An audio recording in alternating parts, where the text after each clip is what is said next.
We're ready.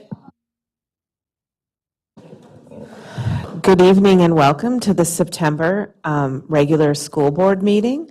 We're here to call this meeting to order. Next, we will come for roll call. If Clerk Meixel will please call the roll. Member Banks. Here. Chair Derek Eater. Here. Member Loeffler-Kemp. Here. Member Lofald. Here. I'm Member Meixel. I'm here. Member Sadowski. Here. Member Williams. Here. Superintendent Magus. Here. Assistant Superintendent Bonds is excused, may be coming soon. Deputy Clerk Zunich. Present. Executive Director of HR and Operations Severance. Present. Board Secretary Paquette. Student Representative Kate Dean. And our other student reps are excused. Thank you. We will now turn and participate in the Pledge of Allegiance.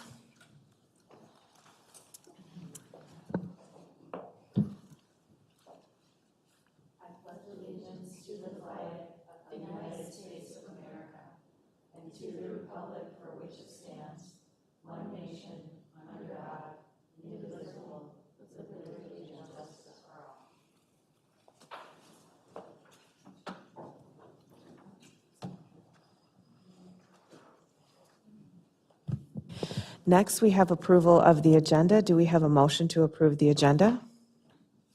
So moved. Thank you, Member Banks. Do we have a second? Second. Thank you. It was moved by Member Banks, seconded by Member Sadowski. Do we have any discussion on the agenda? All those in favor of approving the agenda, please say aye. Aye. Opposed? The agenda has been approved. Do we have a school and a community recognition this month? We do. We'll turn it over to Superintendent Magus.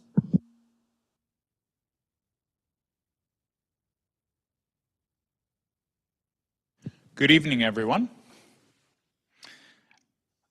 Tonight, during our public recognition, I'd like to do something a little different.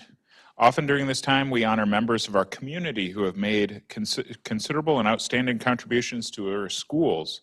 But tonight, I want to recognize a group of people who contribute tirelessly every single day, our school board members. We have Member Banks, Member Loeffler-Kemp, Member Lofald, Chair Derek Eater, Member Meixel, Member Sadowski, and Member Williams. All of you are contributing to so much with our schools. Our school board members are dedicated to the dedicated community members who play a crucial role in shaping the policies that ensure our district runs efficiently and effectively. This work is often done behind the scenes, but its impact is being felt in our schools on a regular basis. You also approve the budget, you supervise the superintendent, and you shape the way we educate our kids. As board members, you're charged with representing our local educational interests at the state and federal levels and ensure our district remains compliant with very complex laws. You are all very selfless advocates for our students, giving countless hours of time, talent, and knowledge. Your voice ensures that the community's values and needs are reflected in our schools. So today, during September, which is School Board Member Recognition Month, we wanted to recognize you. So on behalf of our entire district, I want to express my sincere gratitude to each and every one of you on our board. Your commitment to public education is great and very much appreciated, and we have a token gift of appreciation that Patty Paquette and Adele Wellens put together for us, and they're right here. I thank you. Awesome, and I'm going to share those with you. On behalf of the board, I would just like to say we all do this work with a joyous heart. It is a privilege and an honor to be able to serve the students and families of this district. So thank you so much for this recognition. We appreciate it.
So these gifts are just a token of our appreciation. Adele Wellens, communication officer, and Patty Paquette did a lot of work in putting them together, wrapping up the little gift. It's a Duluth Public Schools bound planner, and we have just a couple other little token things in there, but I think my favorite thing were the AI-generated back-to-school children pictures of our board members. They'll also be on display throughout the month here in our lobby, so you can continue your joy as we recognize you during school board recognition. Thank you so much for serving our students first, and our families and our staff here in Duluth Public Schools, as well as the constituents of our community. You do such a wonderful job, and I'm proud to work for such an amazing school district and school board.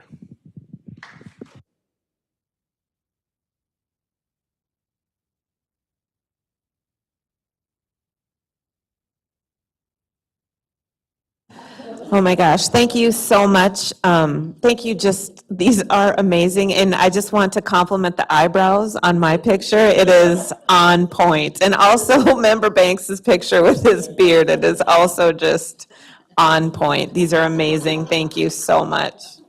Thank you, that's amazing. So thank you. So after that wonderful little minute for us, now we will move on to the reports of the superintendent. And I will turn it over to Superintendent Magus. Thank you, and let me just put things up into presentation mode for you.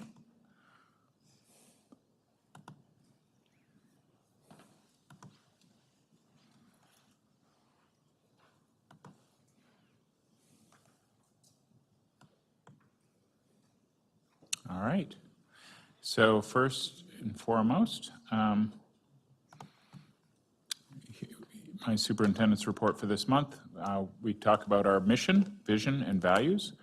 Our mission is that every student every day will be empowered with learning opportunities for growth, creativity, and curiosity in preparation for the future in a global community.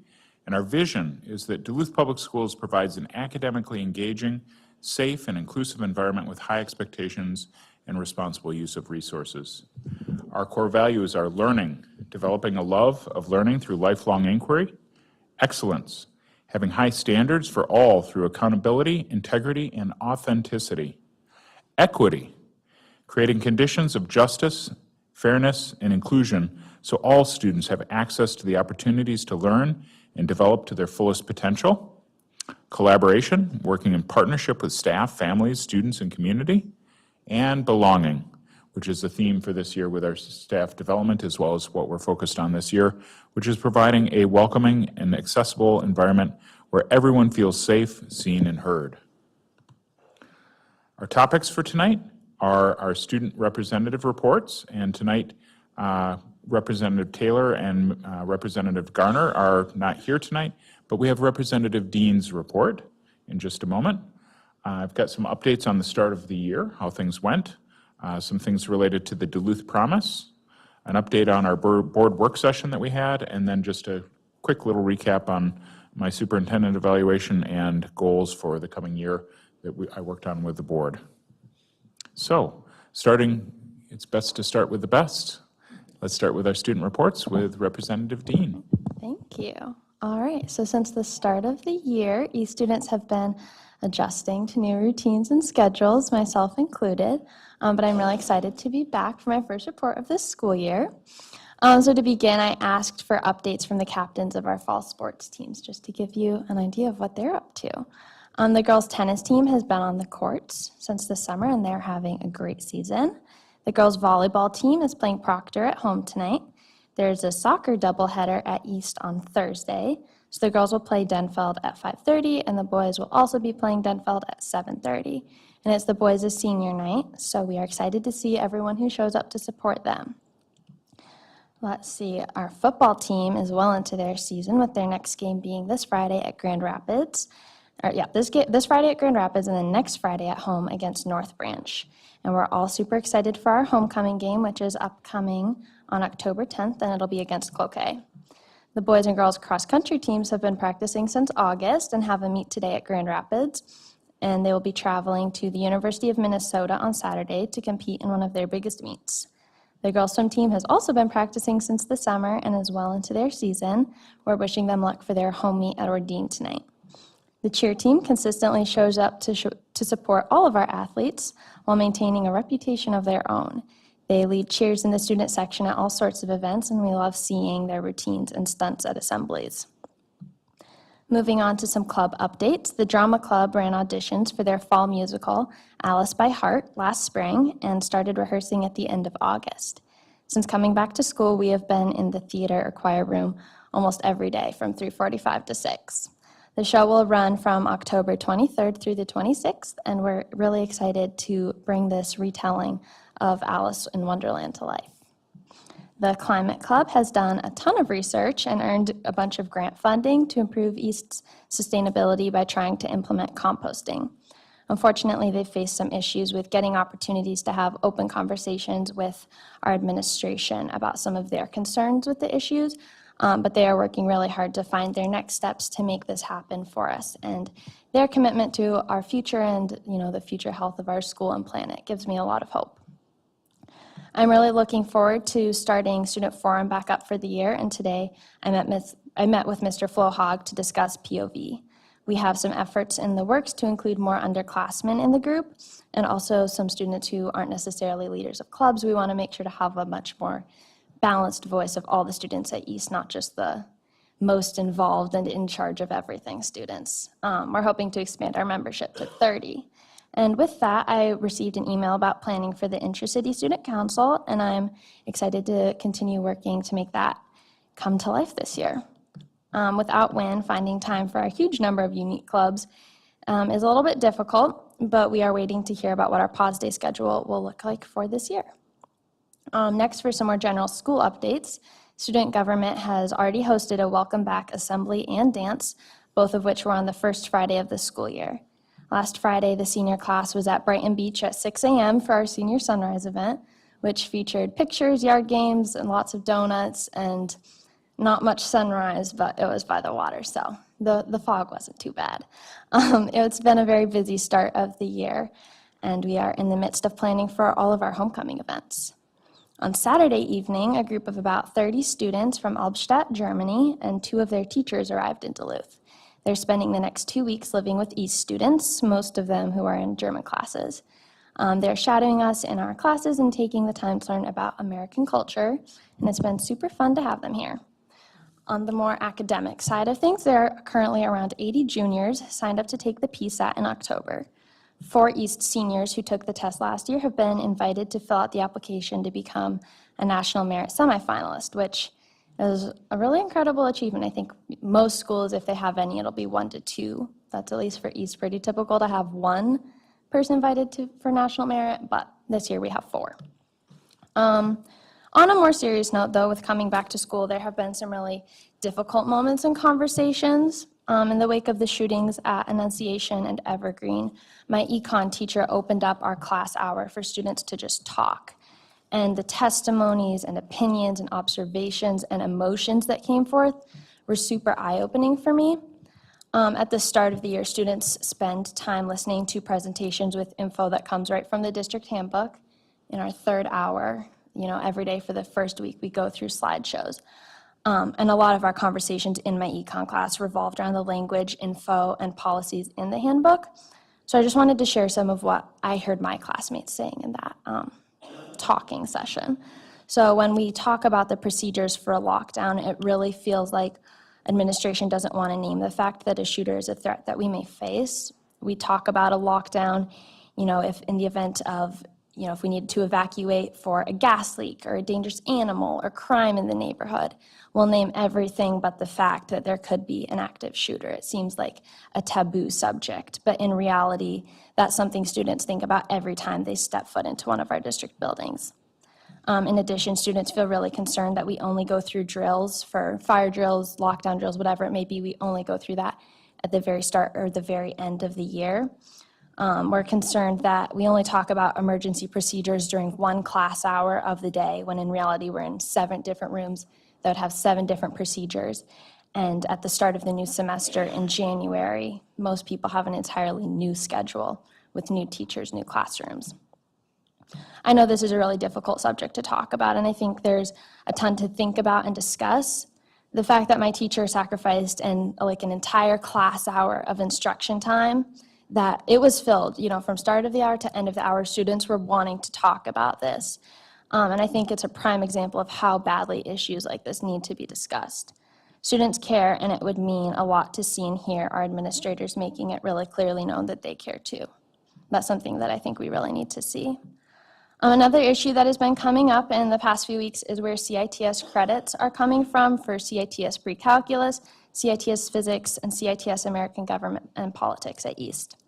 Students in these classes at East have felt a lot of frustration due to the fact that not all students across the district will be receiving the same credit, even though they will be completing the same classes. It's very clear, in this district that decisions regarding budgets, course offerings, and practically anything that affects students should be made in the most transparent and equal manner possible. So according to the district website, it still says that CITS courses, the courses that are being offered through UMD at Denfeld, on the website it says that those are all courses that should be through Fond du Lac. And so at the very least, we really feel like that statement should be changed to accurately reflect the discrepancy in where the two different high schools are getting their credits from for those classes. So I'm taking CITS Physics and CITS American Government and Politics at East. I'm getting those credits from Fond du Lac. My peers who are taking those classes at Denfeld are getting them from UMD. I don't want anyone to misunderstand me and think I'm saying that I don't want the students at Denfeld to have equal access to CITS credits, because that is absolutely not what I'm saying. I think our frustration at East rises from the fact that students in those classes were not notified of the discrepancy in those credits, and we didn't know about when or why that decision was made.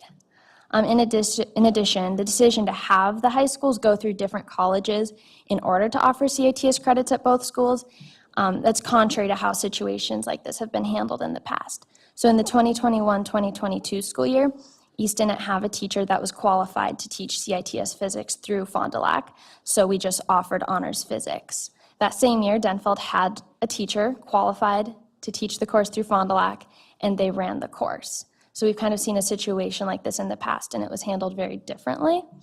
And I think that's important to be aware of. We're also aware that it would be crazy expensive to have all of the students going through UMD, and that it's a different situation at Denfeld with their differing comp ed funds. With that, we just hope that the district is able to understand why this decision is really frustrating for all CITS students at East. We're putting in the same work and hope that in the future all students will earn equally transferable credits. So the last portion of this report was not saved for the end because it's an afterthought, but because there's really no way to follow it up, I don't think. So as many of you may have heard, the East community is grieving the loss of Shemaya, a 2025 grad who has been battling cancer for the past few years.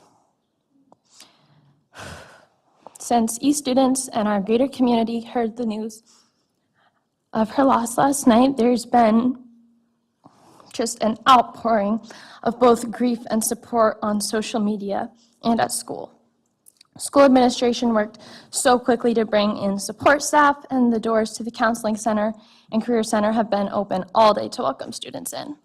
Shemaya loved to dance, was a member of the East Dance team who love her fiercely, and they're especially feeling the weight of her loss. She asked that donations be made to the Northern Lights Foundation in lieu of flowers. So I feel like that's a hard note to end on, but I just don't think there's any way to follow it. So with all that said, I would like to thank you for your time and turn the floor back to Superintendent Magus. Thank you, Representative Dean. Let's, due to the weight of your comments, let's just have a moment of reflection if we could.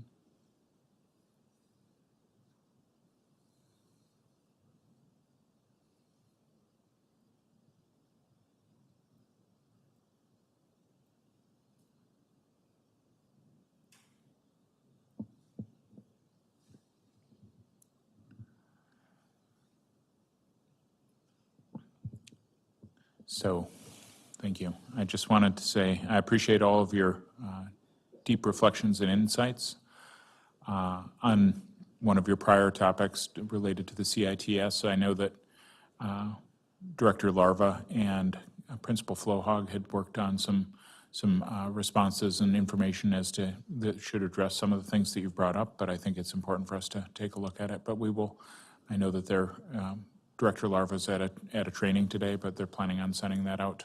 I think it'll be going out tomorrow, if not the next day.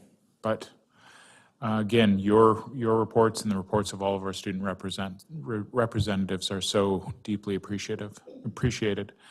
And I just want to say too that when there's a loss of student life, even if it's a recent grad and not one of our current students, it's something that weighs very, very heavily on the students, the staff, the community, and particularly in this situation with somebody who was so vibrant and taken from us far too soon. I just wanted to say that we appreciate you thinking of her and of her family and everyone else.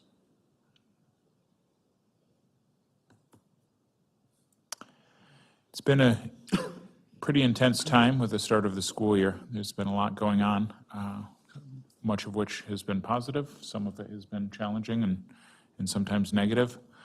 But I have some updates that I want to share with you about some different things that have gone on.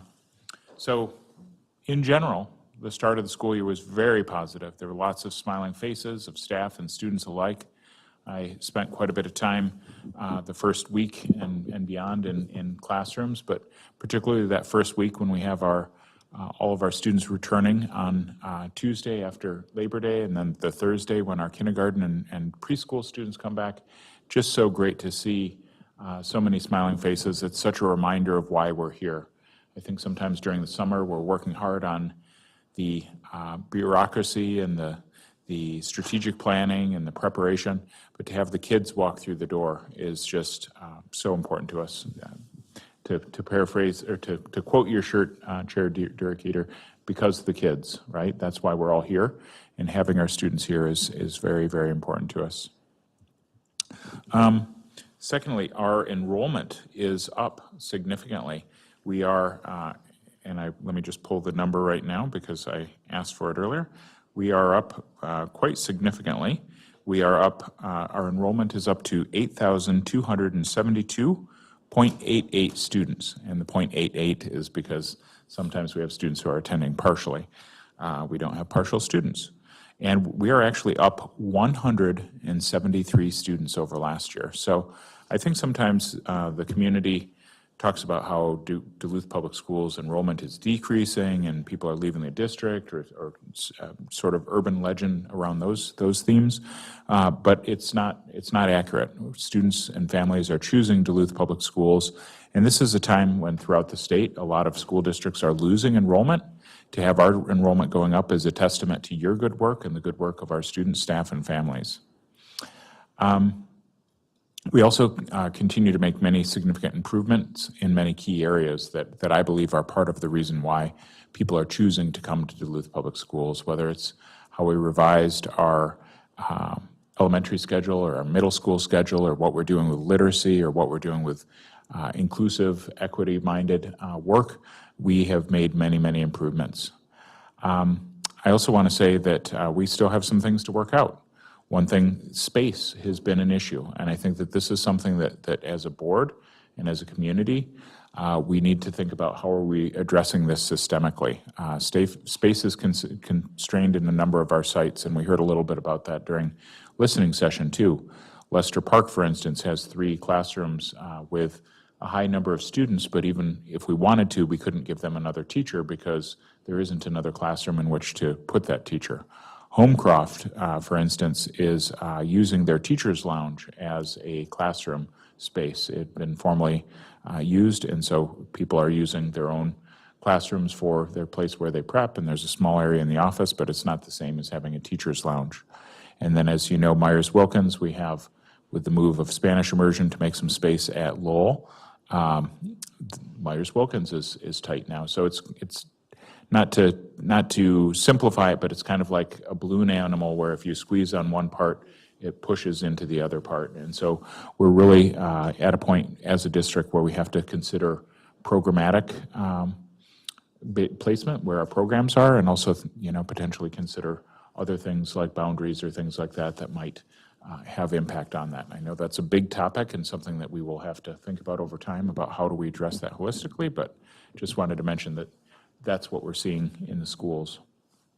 I'd also say, and this is with heavy heart, that violence and threats of violence have been a significant issue at the state level, the local issue level, and the national level. We've seen a lot happening, whether it was in the Twin Cities, whether it was shootings across the country, whether it was things that have happened with threats and things here in our community. Those have been things that we have been focusing on, and it's been difficult to write a newsletter 2 weeks in a row where we're basically trying to say it was a really great week except for the violence and the threats. It's hard to think about, like, how do you say we're going to do something different as a community when we keep progressing in the same way. But safety remains our top priority. We are deeply focused on safety, and you saw the presentation at our last committee of the whole a couple of weeks ago from Principal on Special Assignment SIBO. So safety is our top priority, and safety came in handy when we had a visitor come to Lowell Elementary yesterday, which was a bear. So there was a bear that was on campus, and because we had practiced a lot of safety protocol and because we've worked a lot with communication, we were able to handle that situation safely and fairly, and so that's something that we're focused on. But I've also been very, very deeply impressed with our staff, families, and community and how they've come together in responding to some of these things during the challenging times, reporting things that are issues, like when we had a significant threat issue at Laura MacArthur. It was reported by a community member. They stepped up. When they saw something, they said something. And I think that that's the theme that we've been focused on, is if you see something, make sure that you say something. But we're continuing to work on that as a society and as a school district. And I have a lot of faith in both our community and people in general that we will find a way to move beyond this in a positive way and learn from it and grow from it and have safe community continue as a district. Duluth Promise. I know we've talked about that some, but our collaborative team with representatives from the University of Minnesota Duluth, College of St. Scholastica, Lake Superior College, the Lake Superior Area Chamber of Commerce, and the City of Duluth Workforce Development, as well as Apex, came together, and we've been working together about thinking about our robust and collaborative career pathways and partnerships. Our team met today for a half-day work session to plan for some of those next steps, including how we're going to use some of the $50,000 in state funding that we have for this piloting program. And we're very excited about the direction of this initiative. We are planning, what are we doing for needs assessment, how are we bringing in our workforce partners, and I look forward to reporting more in the future as we continue to put those plans together. We had a board work session recently as well. The board work session was held on September 9th. School board members participated in the board retreat for Duluth Public Schools, and it was facilitated by Dr. Ray Queener, who is the owner and partner with Teamworks International, they've done strategic planning for over half of the districts in the state. So really commending the board for working with that group. This retreat built on our July 8th retreat and deepened the board's engagement in strengthening governance and modeling professional development as a committed team. Board members demonstrated a strong willingness to be highly engaged and focused during the work, on doing the work that's needed, and also committing to continuous improvement. So once again, during September, which is School Board Appreciation Month, we appreciate your dedication to not just being good, but continuing to work towards greatness. The retreat provided opportunities for reflection, practice, and collaborative learning. Using the Teamworks governance frameworks, the board examined the role of the chair, practiced productive conversations, reviewed the transition and development framework of Teamworks, and also clarified commitments around governance culture, and identified key messages that would guide our work moving forward. So thanks again to the board for spending another evening here in the boardroom working together. Then the superintendent's evaluation, just a quick little overview. The board met in closed session on August 25th of this year for my end-of-year evaluation. And a summary of that evaluation was shared at the Committee of the Whole on September 4th, and that will probably be part of the report from the Committee of the 4th. And my goals for the year were focused on governance, information for decision-making, school district finances, which was asset protection, or basically looking at our budget reduction processes, and then teaching and learning for school improvement, which was all about the through line of connection from the board strategic roadmap to what happens with school improvement in our classrooms. And we're currently assessing what my goals should be for the 25-26 school year. We've shared some ideas on what they could be from that MSBA guidebook, but if you have additional feedback, we'll work on those in the coming weeks. So, any questions with that said?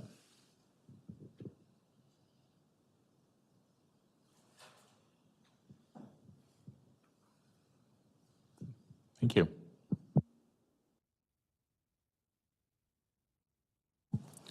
Thank you, Superintendent Magus, and you can find a listing of our schedule of our meetings and events attached to Board Book. We'll now move on to reports of Standing Committee. For the Committee of the Whole, I turn it over to Assistant Superintendent Bonds. Good evening, Board. Thank you. We had a robust meeting on September 4th. A lot of information shared. A presentation related to our state accountability, the data and the review, and where our school district and schools are rated, was provided by Director Sparts and Director Larva. It was provided a lot of information regarding how our schools are faring and our overall academic performance. I encouraged the community and others to please take a look at the data that has been provided on our district website. It provides a lot of information. Also, there was a presentation provided by our Director of Head Start, Barbara Eckberg. She provided information related to the one-time supplemental Head Start nutrition grant. And it was something that had to be provided, and we also needed at some point a signature to be submitted as well, which we were able to get all information signed and submitted. Also, there was the Safe Routes to School planning process. We had Andy Hell, who is our Safe Routes School coordinator, and a guest was there providing information related to the Duluth Safe Routes to School. She provided a robust, well-documented presentation regarding how we are partnering with the city to ensure that we provide opportunities for students to walk and bike and or provide other means to get to school besides being dropped off. And so I really appreciate Andy and her team for that work. And there was also a presentation related to the district safety and crisis response provided by Principal Special Assignment Danette Siebel and team. Again, I think Superintendent may have shared some information related to it. The team has been working really hard this year to really think about safety in our schools. It's one of the first things that we have to always do is ensure that our schools are safe and that staff are well prepared to handle situations and that families and students are well informed. And we've been working really hard this year to make sure that everyone is prepared in case of any kind of emergency. So I want to thank Principal Siebel and the team for that presentation. And that was the presentation that we're given at the COW. Thank you.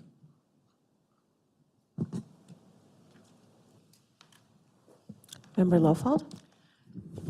Just a quick question, and this would be directed to board members as well, and then just some direction maybe, is I know that we all received an email from Andy asking if we would be interested in serving on the committee that she was bringing together for this, the safety routes to school, and just wanted to know if that was something we wanted to discuss about anybody's opportunity to do that, or if that's already been done, but just a clarification for that ask from Andy and how we can help her and what the board's desire is. I may say, if you're interested in serving on that committee, why don't you send me an email and then I can pass that information along to, does that work for everybody? Okay. Sure, and then is this a committee that would maybe be appropriate in January to list as a appointed committee member? Or is this something that is only going to happen for the next, 9 months or 6 months? Or is this something that we could consider making it an appointment, or should we wait on that?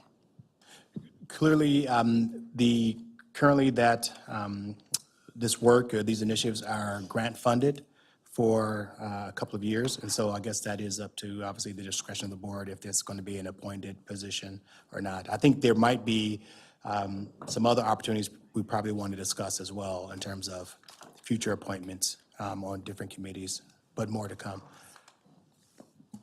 That sounds good. Jill, does that work for you? Okay, great. So that's, again, please send me an email if you're interested in serving on that Safe Routes to School, just so we can make sure that we don't have an overabundance of school board members volunteering for that committee. That'd be great. Thank you, Member Lofeld, for bringing that back to our attention. Member Loeffler-Kemp? I just wanted to thank Assistant Superintendent Bonds and our clerk and board chair for bringing the presentations that we had this last month. Just a number of very different and very important presentations. And so I just really appreciated, even though it was a robust meeting, I gained a lot of great information, as I know all board members did, as well as with our discussion. And I just wanted to appreciate that. Thank you.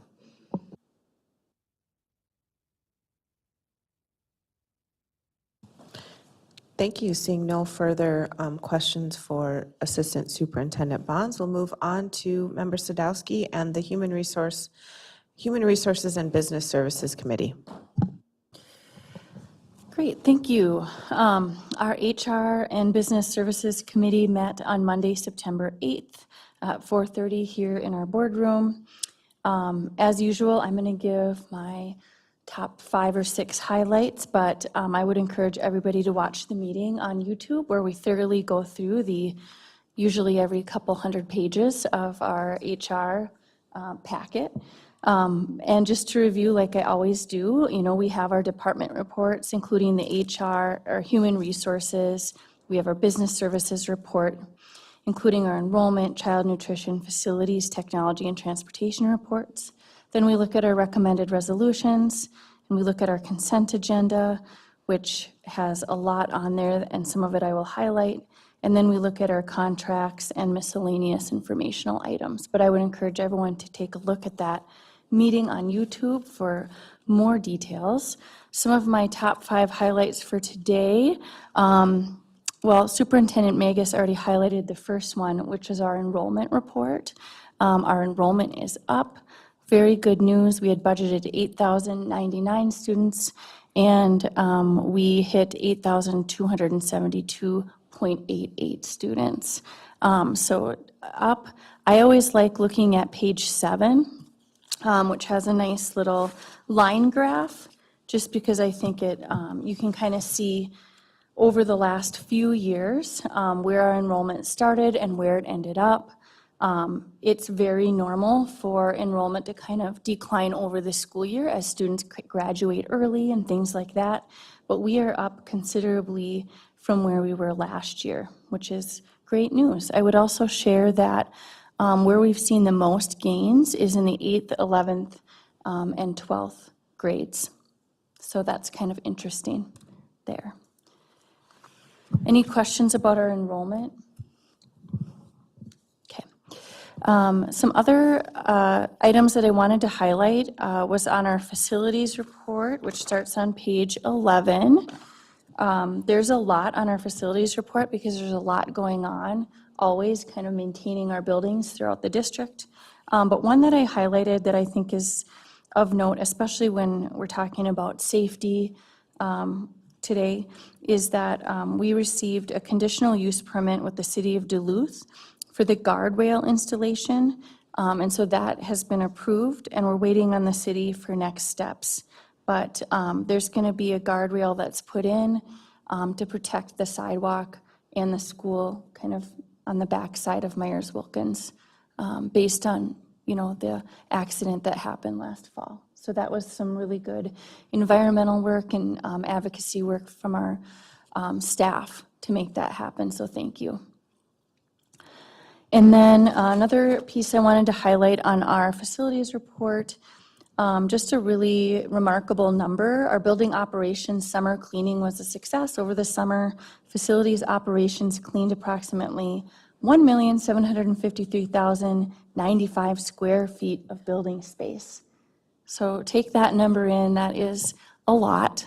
And it's just really nice to know that our students are coming back to a sparkly new, newly cleaned classrooms and schools. It's always nice walking into school on the first day, I think, having that happen. So we really appreciate our custodial staff, especially considering the fact that we know we have been a little understaffed with custodians over the last couple years. So really appreciate their work. And then just wanted to quick highlight, we had a couple staff, Elizabeth Ledoux and Daniel Colden, who reached 40 years of service to Duluth Public Schools. So just wanted to give them a shout out. That is a remarkable milestone. Daniel, I think, sounds like he's going to be retiring soon, and we wish Elizabeth just continued success in her role, and thank them both for their commitment to Duluth Public Schools and our students. Yeah, that's huge. And then in our technology report, I would just say that our transition is going really well for our new technology director, Greg. It sounds like there's been a lot of good meetings that have happened to help that transition run smoothly, and just thinking about how to improve technology kind of as we move forward. One of the things that they've been looking at is our the scope of the project for smart boards. We know that that's been an issue. We know that smart boards are very expensive, so they're looking at that project and defining the scope to replace the aging classroom display, which is essentially our smart boards and maybe some other technologies as well. And then I would just point out our resolutions, which are on page 14 and 15. We have, of course, our resolutions for donations to Duluth Public Schools. We will highlight that when we read our resolutions, and so I will let our fellow board member kind of highlight a couple that they want to, but we're really appreciative of all of our community members who contribute to our students in our schools through various donations. And then we have our resolution for a maximum levy certification. I'm going to let Director Zunich talk about this a little bit more. However, I would just point out that our levy is set by the Minnesota Department of Education. We still don't have final numbers from them. They are due, I think, by the end of the month here. And then I'll let Director Zunich say a few words about the levy too. Thank you.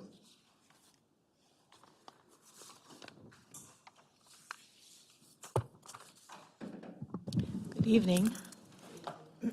Thank you. Yes, so every September, we bring forth to the school board for approval of the adoption of the maximum levy set by the Minnesota Department of Education. At this time, we usually do not have numbers to present. However, I can say, we have some numbers that are still pending in the levy. I checked again today. I did do a soft mock-up with our financial advisors.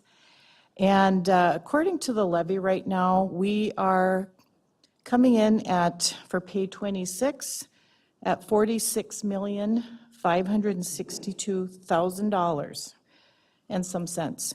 So it's up right now 3.57. Last year we came in at minus 2.86. If you'll remember, we did $1.9 million. We had an adjustment in our LTFM. So that's now been put back. That drives everything back up again. We do have some LTFM and D&T bonds that are working through our debt. So that's all been approved. Right now it's at 3.57. Could potentially double when they finish our LTFM, which is expected.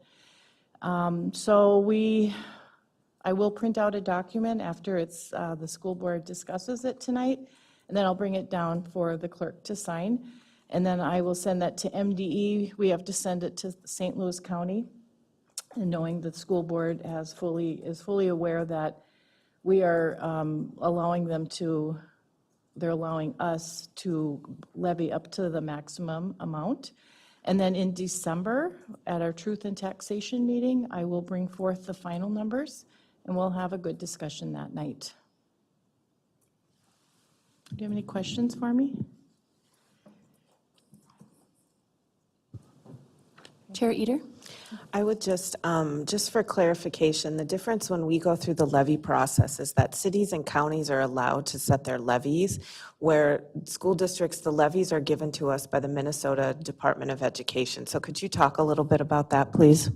I sure can. Thank you. MDE is responsible for calculating our maximum levy. It is based on our ADMs, our debt, our leases, and then they also take a look at our property tax values in the city, and they have a very fancy formula that they run, and that is how they determine the revenue that we're going to receive.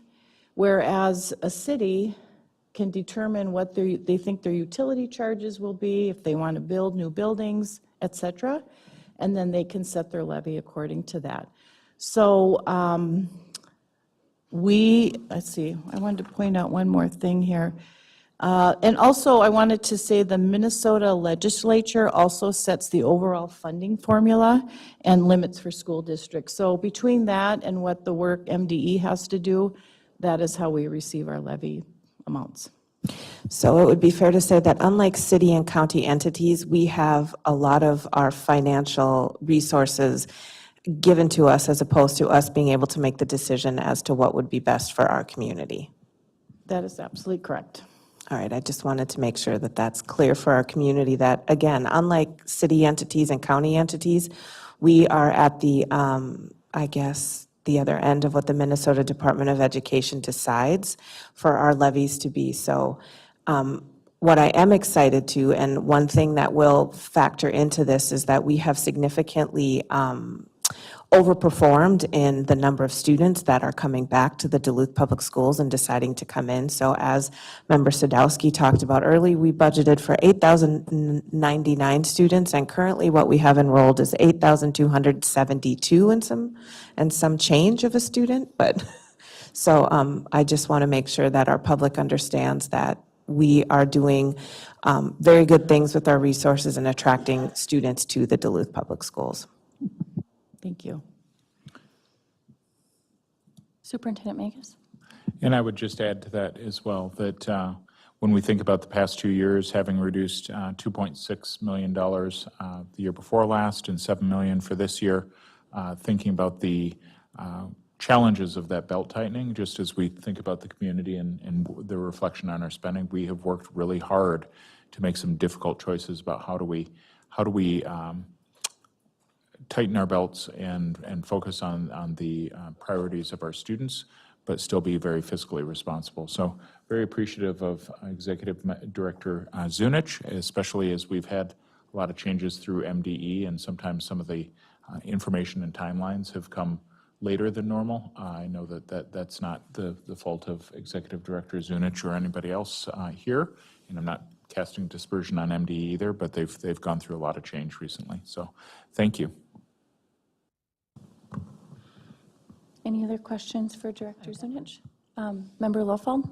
So just going off of Chair Eater's comments too about who sets our levy and that the city and the county don't. The other thing to point out for our audience here and for our audience that watches our YouTube is that the school district is the lesser of those three entities on the percentage. So, you know, if you have a pie of 100%, the county gets the biggest chunk, the city gets another chunk that's bigger than ours, and then ours is. And I know that our chunk of percentage that goes to the school district is smaller than city, but we're pretty close. The county, with all of it does have a lot of services they have to provide, so I certainly understand that. But just so at times, because we are given what we're gonna levy, and then sometimes we need more to service our students, we have to go out for that vote. And so then becomes a real fight to, say that property taxes are too high, and I understand that. But, that's just reality, is that we get the lesser percentage when all is said and done on our property tax.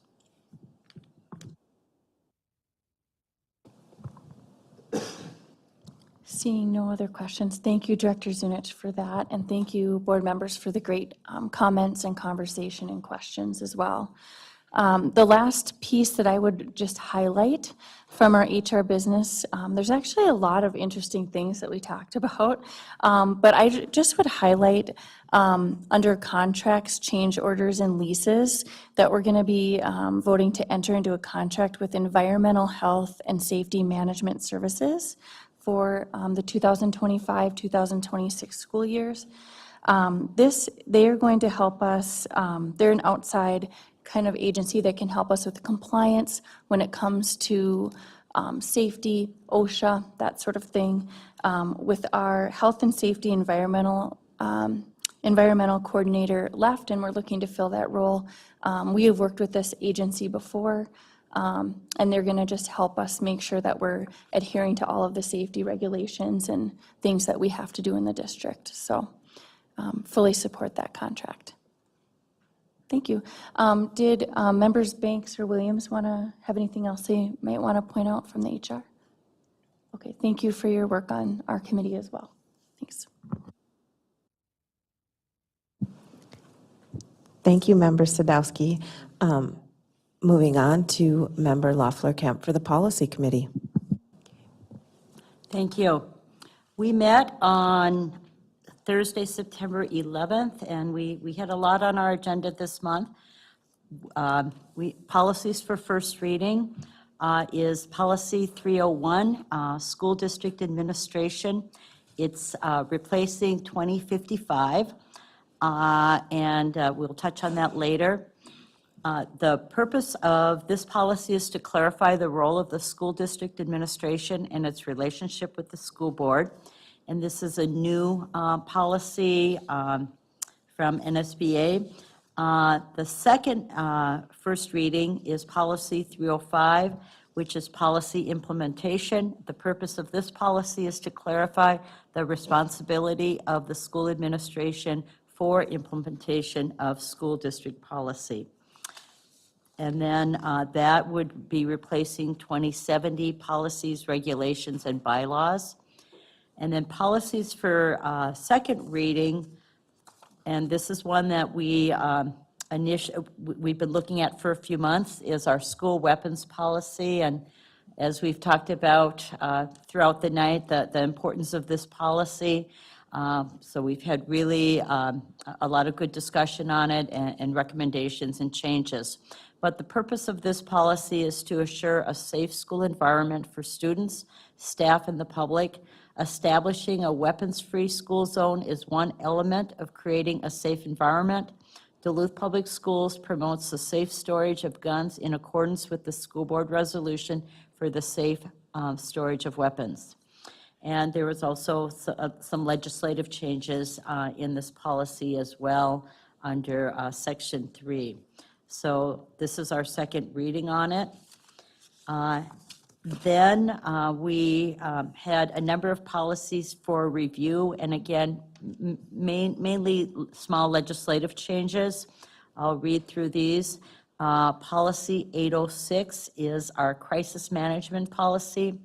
The purpose of this policy, crisis management policy, is to act as a guide for school district and site administrators, school employees, students, school board members, and community members to address a wide range of potential crisis situations in the school district.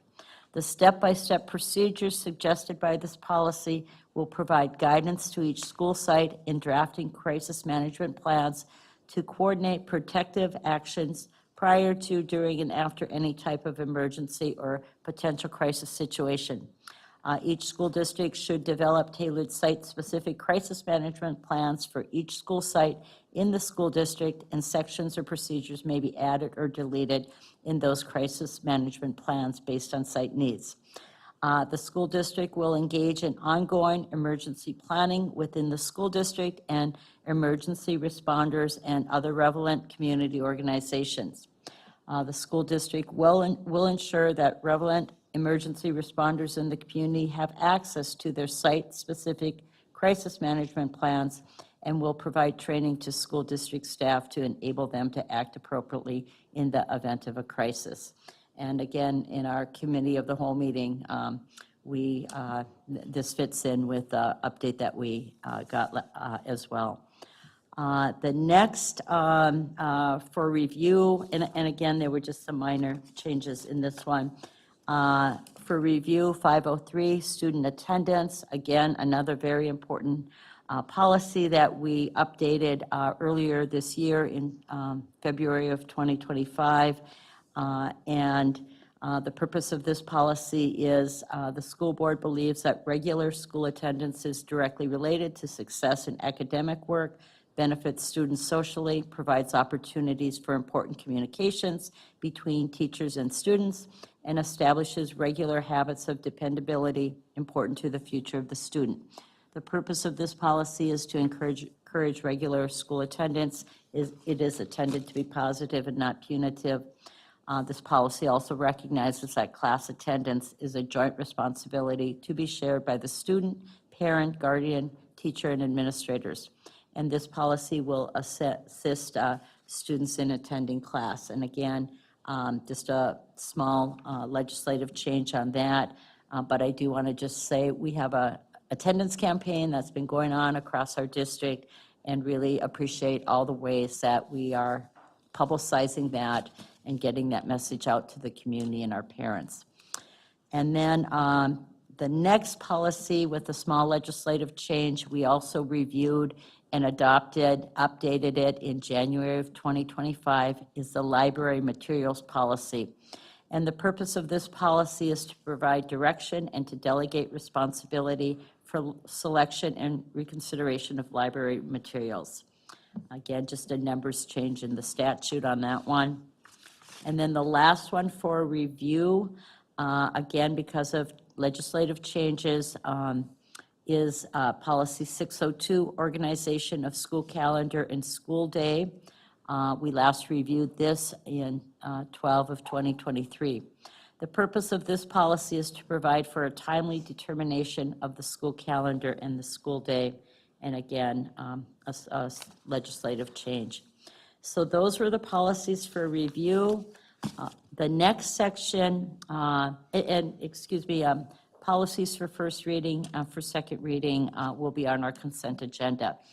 The last thing is we've been going through our 1,000 series again to look at where the policies are obsolete, maybe because of state statutes, and or we have it involved in some other updated policies. So I'm just going to read the titles of the policies that we considered and we discussed and we would like to delete or recommend for deletion. Policy 2005, Administrative and Supervisory Personnel, and Policy 2020, Administrative Operations, Policy 2025, Principals, Policy 2030, Assistant Principals, Policy 2040, Internships, Policy 2055, Quality Work, Life, and Philosophy. We're actually going to hold off on that, but that would be Policy 301 that we're doing a first reading on. This policy we would be replacing. So we're going to have some more discussion at our next month's meeting, being it's up for first reading on 2055. And the same with 2055 regulation. Policy 2060, Curriculum Development Committee. Policy 2070, Policies, Regulations, and Bylaws Control. And then Policy 2075, School Closing Procedures. A lot of that's in our other policies and regulation. So those were, that was the work of our policy committee. Lots of great discussion, and also really appreciate the research that Patty Paquette had done on cross-referencing it with our current policies and state statutes. Any other additions, board members that were on that committee with me that day? Okay. Sarah? Okay. Okay. So again, the policies for first reading and for second reading will be on the consent agenda. Our next policy meeting is on October 9th, and thank you all for the great discussions we had.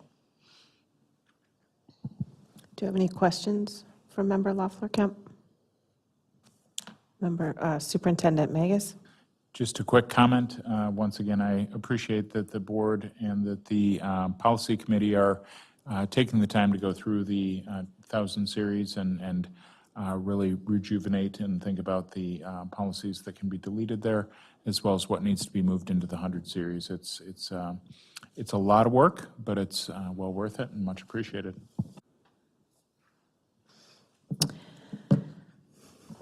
Thank you. Seeing no further comments, we will move on to if any members have any, excuse me, have any general board committee updates. Anything any board members would like to share? Member Sadowski. Yeah, I just wanted to share that our Head Start Policy Council, you know, we paused for the summer for the most part, but I know that our Head Start, some of our parents were involved in some of the interviews as well, I believe, for our new Head Start director, Barbara Eckberg. But it was Barbara's first time kind of leading the meeting with our council members, and they had a quorum, which was really great to see. And a really good discussion. I would say, just as a follow-up from our cow, our parents were very excited about the one-time Head Start supplemental nutrition grant that Barbara applied for. And they're excited to see just how that rolls out with our kids and families in the different schools. And they had some good conversations around that, as well as the budget. Thank you, Member Sadowski. Do we have any committee updates? Member Lofeld. So just like every other committee, they take pause over the summer, and so we got back with our teachers on the Quality Steering Committee. That's the committee that currently Member Loeffler-Kemp and myself sit on. You know, maybe next January, other board members will be interested. It meets quarterly, once every other month on Thursday mornings from 8 o'clock to 11 o'clock, which I know creates a problem schedule-wise for many of us on the board. But again, it's good to get back, and the agendas are robust. It's led by Assistant Superintendent Bonds and leader Jim Juveville. Yeah, I knew the name would come up. So really enjoy the ability to listen to the principals, the teachers, the leaders, directors that sit around a table much like this and work through and celebrate, and also listen to things that are needing some clarification, so that's always good. The other committee that I sit on that I don't often update, but there are some exciting things coming, is the Minnesota School Board Association. So I am this board's kind of designee for the Minnesota School Board Association, so I've made an appointment with some of our athletic and activities directors just for some refreshing, and the Minnesota School Board also puts on a little, did I say MSBA? Well, that's because the MSBA is bringing together some MSBA, some school board members who are sitting as their board rep for the Minnesota School Board, for the Minnesota State High School League, to bring us together. That's coming up. And we have an intergovernmental meeting tomorrow, I believe, to come back as well. And that intergovernmental is really another committee that any of us can be assigned to by our chair, but it's currently it's members. It's also a clear form to click on to verify your donations, and that hasn't always been so clearly given. And so I really think, one, we're probably going to see a lot more in our donations, because I think a lot more do come in, but that we've been missing that little piece of, like, when I get a donation from someone for the speech team, I just give it to the financial people in our building, and I don't know if they recorded as a donation or not, so I just think it's going to be a great addition to getting donations. Thank you, Member Lofweld. And we have promoted Brett to what now? He's the executive what now? He's the Business Services Coordinator, Executive He's the Assistant to the yeah, CFO. He's the Assistant Superintendent of, no. I appreciate you bringing that up. He works hard on that, and all of our departments put all our information in there. We have links now for people to how to do a purchase order and whatnot. So we've expanded it more and more, and he likes doing it. That's great. Well, we lift him up because he does a wonderful job. And soon we'll have all of our plants back out here. We'll have all of our ferns and everything back to keep it nice and green. So we look forward to that. Seeing no further discussion, all those in favor of approving our donations for this month, please say aye. Aye. Opposed?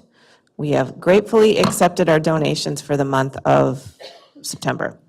Moving on, next, we have approval of the Office of Head Start Supplemental Nutrition Application. Do I have anybody to move this forward? So moved. Thank you, Member Lofeld. Do we have a second? Member Sadowski, do we have any discussion on approval of the Office of Head Start Supplemental Nutrition Application? This was a presentation we had at the COW meeting. We're thrilled to have it. Member Sadowski talked about it during the HR Business Services meeting. Seeing no discussion, all those in favor of approving our Office of Head Start Supplemental Nutrition Application, please say aye. Aye. Opposed? We have approved our approval of our Office of Head Start Supplemental Nutrition Application. Oh, sorry. That's okay. I actually just wanted to say you jumped over one of the special, Oh, yes. Thank you so also Head much. Start, but. Yes, that's where I missed it. Thank you. And that just happens to be Member Loeffler Kemp. Can you bring forward designation of individual official with authority for Head Start? I will, and I was just so eager to do it. Okay, in order. So I'd like to move Resolution E9254122, designation of identified official with authority, Iowa, for Head Start. Whereas the Minnesota Department of Education requires that school districts annually designate an Iowa to comply with State Access Control Security Standard 1.0, which states that all user access rights to the Minnesota state systems must be reviewed and recertified at least annually. The Iowa, I love saying that, the Iowa will assign job duties and authorize external users access to MDA secure systems for their local education agency. Now, therefore, it be resolved, the superintendent recommends the board authorize Barb Eckberg, our new Head Start director, to act as the Iowa for the Head Start organization, Duluth Head Start 7010-84001. Thank you. Member Loeffler Kemp brought forward our designation of the identified official with authority for Head Start. She made the motion. Do we have a second? Member Williams has seconded. Do we have any discussion? Seeing no discussion, all those in favor of designation of identified official with authority for Head Start, please say aye. Aye. Opposed? We have approved that motion.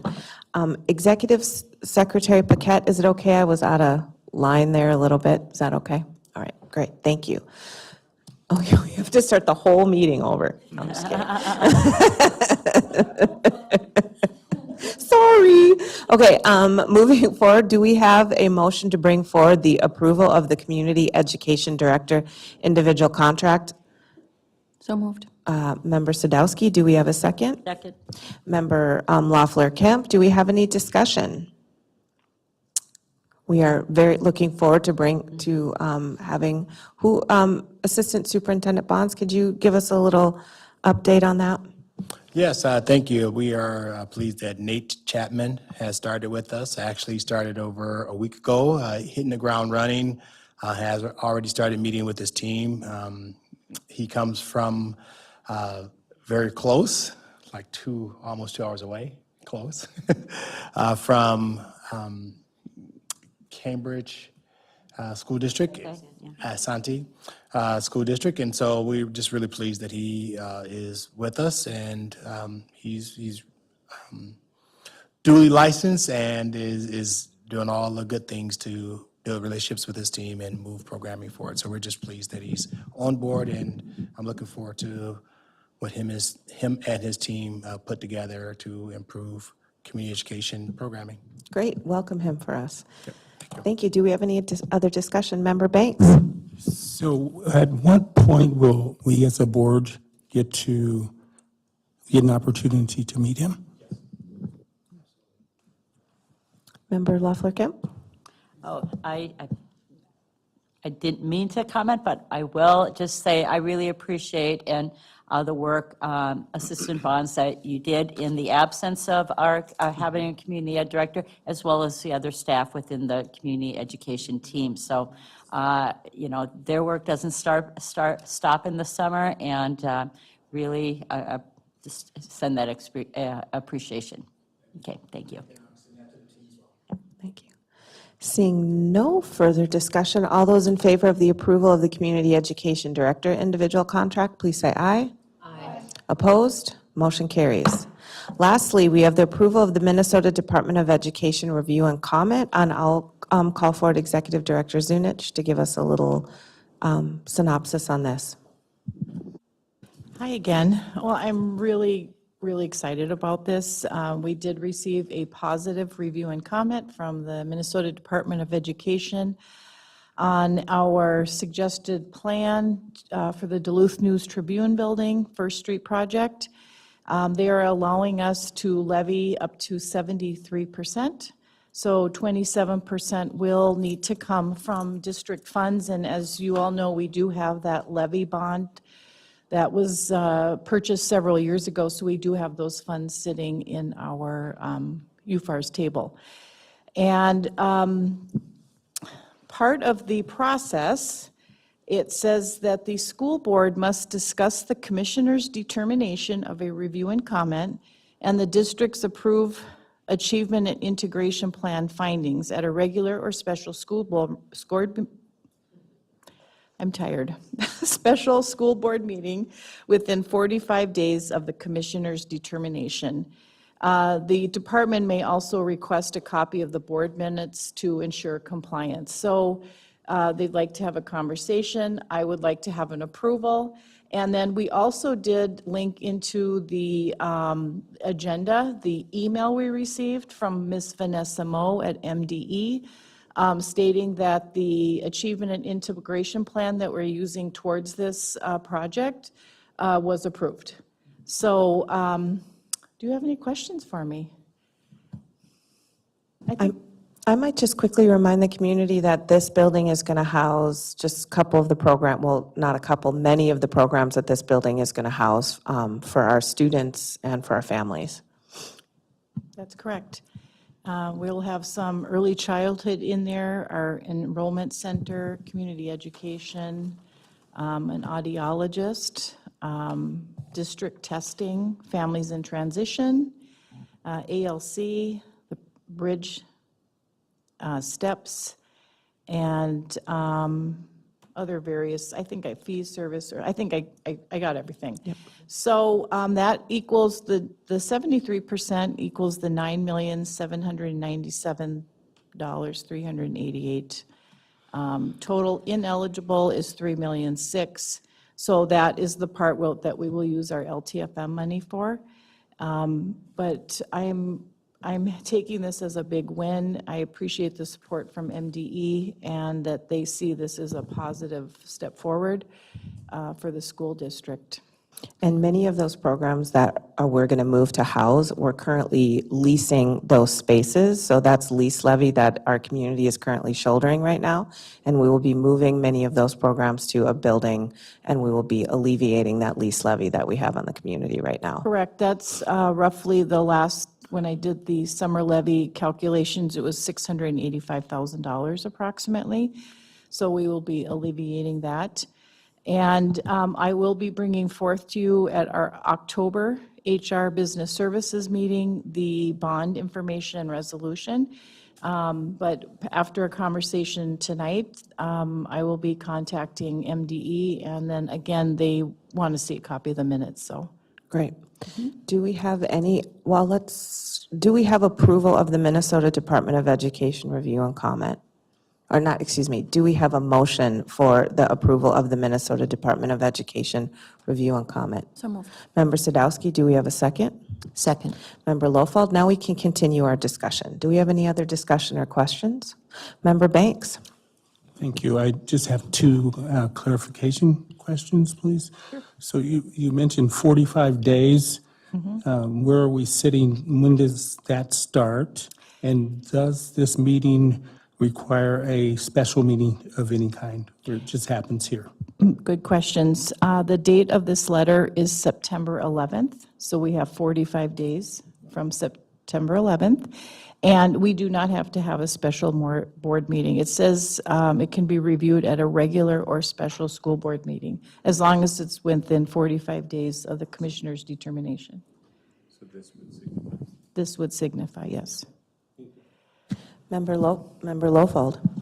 I think you just clarified one question. So tonight's conversation can count as the time that we've had conversation? Okay.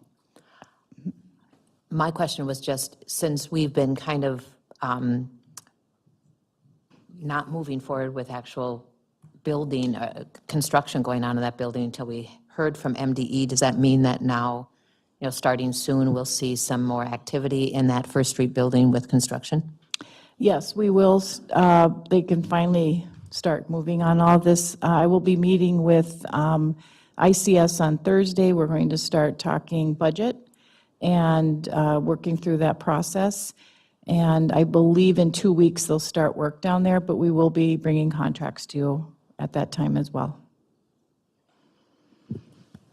Member Sadowski? I wanted to thank you for pointing out just about our various leases throughout the community and how this is a very fiscally sound decision to move a lot of our programs into that building. And I just wanted to thank Director Zunich and our whole team just for your work on making this happen. I know that there's a lot of moving pieces, a lot of communications that happened around it, and we just really appreciate your work and the work of our whole administrative team on this. So it's going to really be a benefit to our community and our students especially. Thank you.